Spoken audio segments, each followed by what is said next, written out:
আলহামদুলিল্লাহ, তোমার দেখা আমার মনটা ভরে গেছে। আমি যে কত খুশি হয়েছি তোমার বইলা বুঝাইতে পারবো না। আমি আপনি আমার ভেতরে কি এমন দেখছেন যে আপনি এত খুশি? তোমার ভিতরে এখনো কিছু দেখি নাই, তবে শুনছি ডক্টরের কাছ থেকে তোমার চুল নাকি অনেক লম্বা, একদম মাথা থেকে পা পর্যন্ত।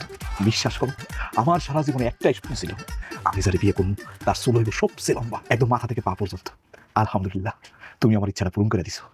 আরেকটা স্বপ্ন আছে আমার, আমার বউয়ের চুল থাকবো লম্বা, আমি মনে করো তার চুলগুলা এমনি এমনি এমনি এমনি এমনি করে বিলাই দিবি। আপনি কিন্তু অনেক দুষ্ট। যা, বউর লোকে দুষ্টামি করবো না তো কার লোকে করবো? হ্যাঁ, বাসনা বেরোইছে। কি দিছো? শ্যাম্পু দিছো? হ্যাঁ, কি ভালো লাগতেছে তোমার চুলের ঘেরান। দেখাও না, আমি না সহ্য করতে পারতেছি না, একটু দেখাও যে ঘেরান বেরোইতেছে তোমার এই চুলের শ্যাম্পুটা। আমি দেব। এটা মেয়েদের শ্যাম্পু, আপনি তো ছেলে মানুষ, আপনি কি মেয়েদের শ্যাম্পু দিবেন? আর যাও, রাখো তো তোমার ছেলে মেয়ে, তুমি আমার বউ, আমি তোমার সামাই। তোমার চুল লম্বা, আমার চুল লম্বা। বউ, দেখাও না তোমার চুলগুলা, আমি তো আর ধৈর্য ধরে থাকতে পারতেছি না। লজ্জা পাইতেছে না?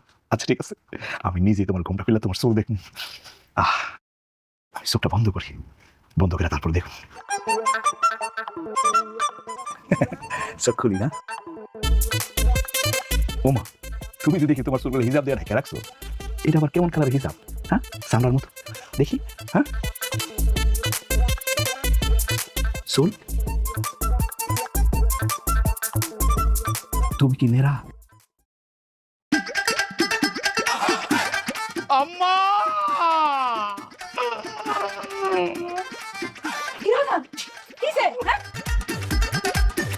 বলবো তোমার মাথা দেখো মাথা দেখো।